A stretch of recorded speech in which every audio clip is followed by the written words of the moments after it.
عزیزان محترم، کل کے درس حدیث شریف میں نکاح کا حکم، نکاح کا شرعی معنی، نکاح کے انتخاب کے وقت کن صفات کی حاملہ عورتوں کے ساتھ نکاح کرنا چاہیے، حدیث نبوی صلی اللہ علیہ وآلہ وسلم کی روشنی میں اس کا ذکر ہوا کہ مسلمان کے لیے نکاح کرتے وقت کس صفت کو ترجیح دینی چاہیے۔ آج اسی سے وابستہ حضرت سیدنا معقل بن یسار رضی اللہ تعالی عنہ فرماتے ہیں، حضور علیہ الصلاۃ والسلام کی بارگاہ میں ایک صحابی حاضر ہوئے، یا رسول اللہ، میں ایک عورت کے ساتھ نکاح کرنا چاہتا ہوں، وہ حسن و جمال والی بھی ہے، مال و دولت والی بھی ہے، لیکن اس میں ایک خامی عیب ہے، لا تالدو، وہ بچہ پیدا نہیں کر سکتی۔ اس میں جو اللہ تبارک و تعالیٰ نے عورت میں بچہ پیدا کرنے کی صلاحیت رکھی ہے وہ موجود نہیں ہے۔ آفا اتزوجھا، کیا یا رسول اللہ میں اس سے شادی کر لوں؟ تو حضور علیہ الصلاۃ والسلام نے فرمایا لا، فرمایا ایسی عورت کے ساتھ شادی نہ کرو۔ دوسری مرتبہ وہ صحابی حاضر ہوئے، پھر وہی سوال کیا، سرکار نے پھر وہی جواب دیا۔ تیسری مرتبہ آئے تو پھر حضور علیہ الصلاۃ والسلام نے وہی جواب دیا کہ لا، ایسی عورت کے ساتھ جو بچہ پیدا نہ کر سکے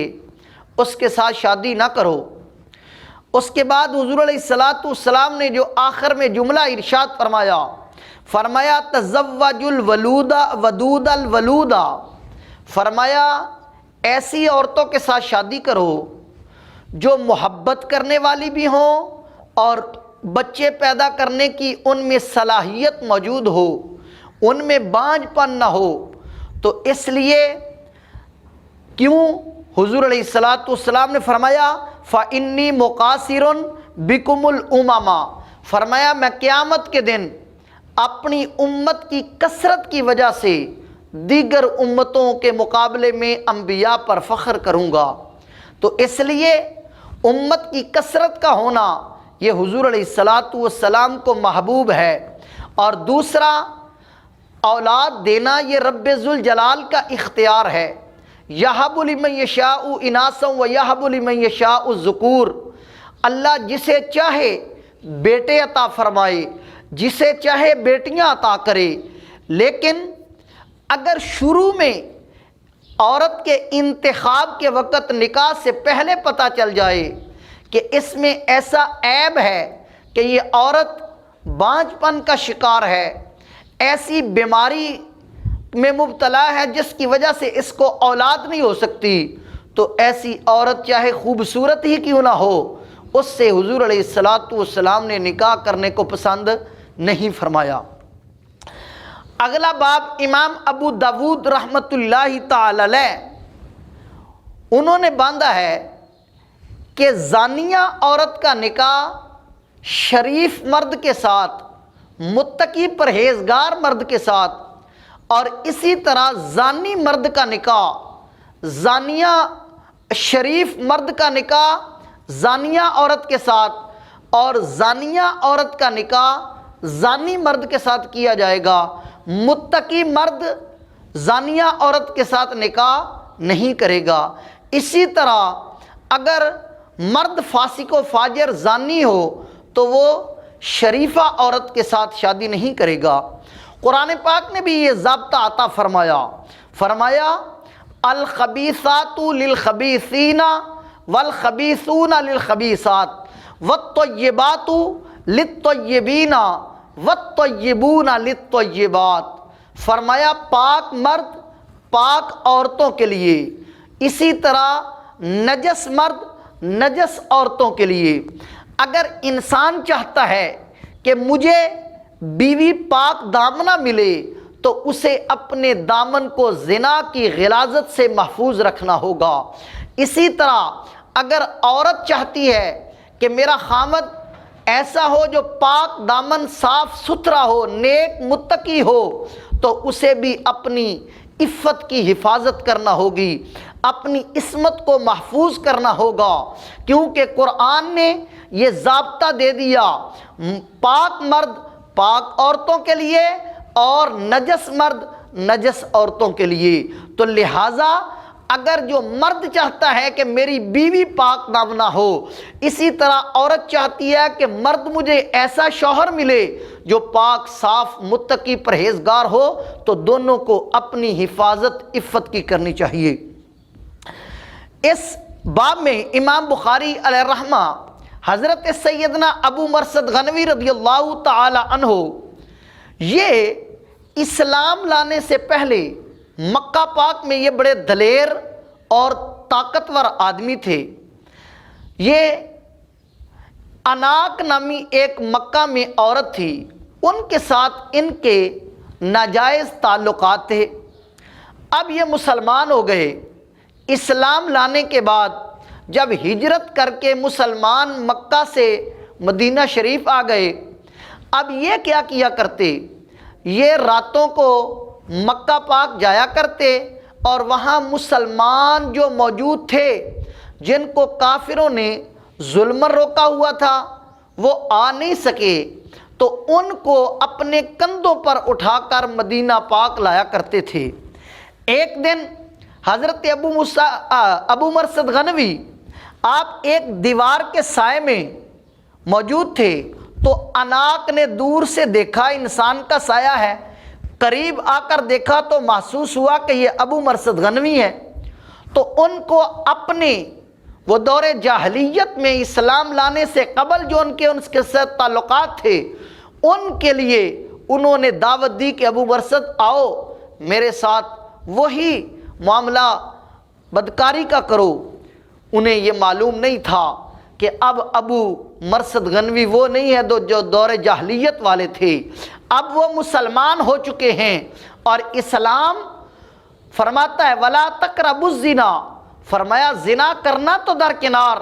زنا کے قریب بھی نہ جاؤ۔ وَلَا يَزْنُونَ، اللہ نے اپنے نیک بندوں کی صفت بیان کرتے ہوئے فرمایا کہ وہ زنا کاری سے اپنے آپ کو محفوظ رکھتے ہیں۔ جب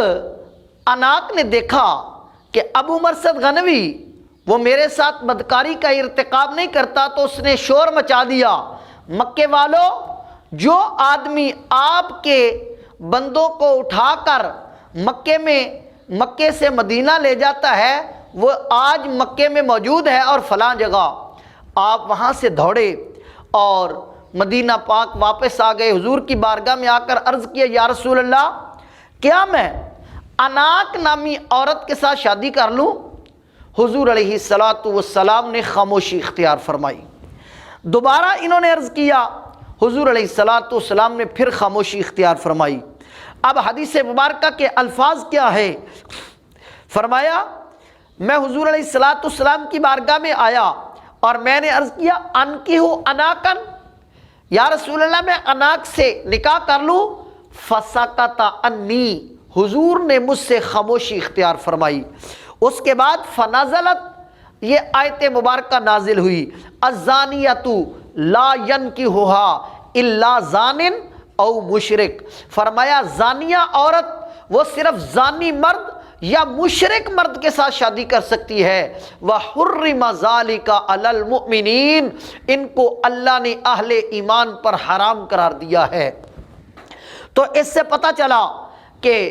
زانیہ عورت کا نکاح مسلمان متقی مرد کے ساتھ نہیں۔ حضرت سیدنا ابو مرثد غنوی رضی اللہ تعالیٰ عنہ کو حضور نے بلایا، فقرأها علی وقال لا تنکحها، حضور علیہ السلام نے اس آیت مبارکہ کی تلاوت فرمائی اور اس کے بعد فرمایا ان سے نکاح نہ کرو۔ اس حدیث مبارکہ سے ہمیں ایک تو صحابہ کرام کے عمل کا پتہ چلا، وہ ہر معاملے میں حضور کو سند اور اتھارٹی سمجھا کرتے تھے۔ اگر حضور نے فرما دیا عمل جائز ہے کرو، صحابہ کر لیا کرتے، اگر حضور منع فرما دیتے تو صحابہ اس عمل کو چھوڑ دیا کرتے تھے۔ دوسرا، اس حدیث مبارکہ میں مفتی کے لیے ایک قانون موجود ہے کہ اگر سائل افتاء فتویٰ طلب کرے، سوال پوچھے، اگر بندے کو علم نہ ہو، حضور تو صاحب وحی ہے، اللہ تبارک و تعالیٰ نے آپ کو ما کان و ما یکون کا علم عطا فرمایا ہے، لیکن اس بارے میں چونکہ ابھی تک وحی نازل نہیں ہوئی تھی، اس لیے حضور نے خاموشی اختیار فرمائی۔ پتہ چلا جس معاملے کا، جس شرعی حکم کا بندے کو معلوم نہ ہو تو اس کو اپنے فقط قیاس سے یا اپنے ذہنی اختراع سے جواب دینا یہ درست نہیں ہے، بلکہ سائل کے جواب میں چاہیے خاموشی اختیار کی جائے، اس کے بعد تحقیق کی جائے اس مسئلے کی، جب مسئلہ واضح ہو جائے تو پھر مسئلے کا جواب دینا چاہیے۔ یہاں پر امام مسلم علیہ رحمہ آپ سے جب ایک مجلس میں ایک حدیث کے بارے میں پوچھا گیا، آپ کے ذہن میں اس وقت وہ حدیث نہیں تھی، تو آپ شام کو گھر آئے، آپ نے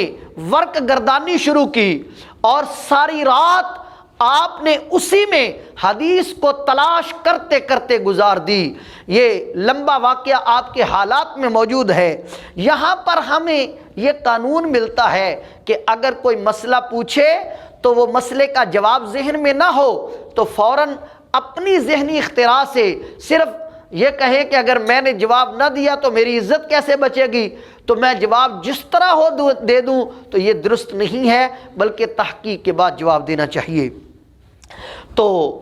حضرت ابو موسیٰ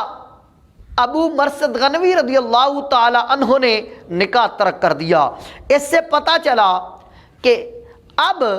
جب صحابی مسلمان ہو گئے ہیں، اب زنا کو، جرائم کو، گناہوں کو ترک کر دیا ہے، اب کوئی بندہ یہاں پر